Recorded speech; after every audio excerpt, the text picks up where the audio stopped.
the light still? I've got a silver one. Okay. The silver one, is that too bright for us? No, it wouldn't be. We're okay right now, but yeah, the next stop. So yeah, that'd be good to get it. So, Okay. okay, sorry, I can finish that.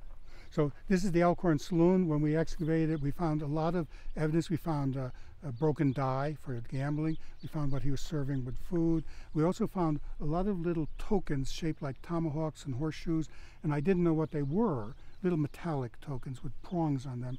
And my predecessor at the University of Pennsylvania, John Collar, who lived to be 87, he said, "Why don't you know what those are?" Because he remembered from his childhood, and they're plug tobacco tags.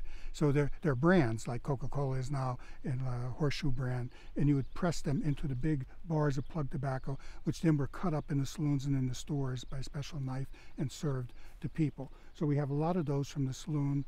We do have a little bit of Chinese ceramic and one Chinese cash. That's a Chinese coin that's round with a square hole in the center. And there's one reference in the newspaper about him having some sort of a Chinese helper in the saloon, someone who cleaned up and did things. So there's a slight connection with the Chinese. So that's George Miller in the Elkhorn Saloon. And then we came back a couple of years later and we dug what was right next door to him, which was the pharmacy, the drugstore. So if we can walk over there.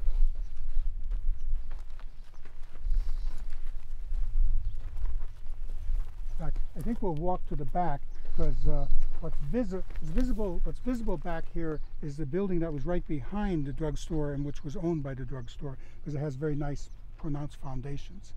But if you turn and look back, you can see how massive that big stone building is, that the dance hall and general store.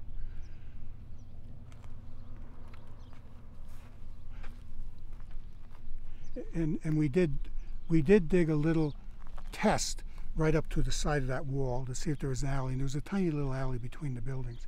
But the Elkhorn Saloon, all these lots were usually 50 feet wide, maybe 150 feet back. So they're urban lots.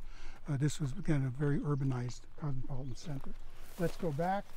We're now walking across the Case Wagner drugstore. We're walking across the ground surface.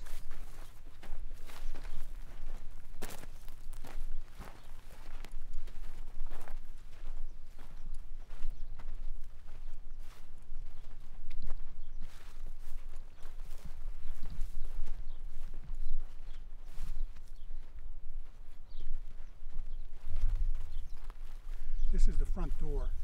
If you want to shoot from this direction, you can see the foundations here. You'd have to get back a ways to pick them up, I think.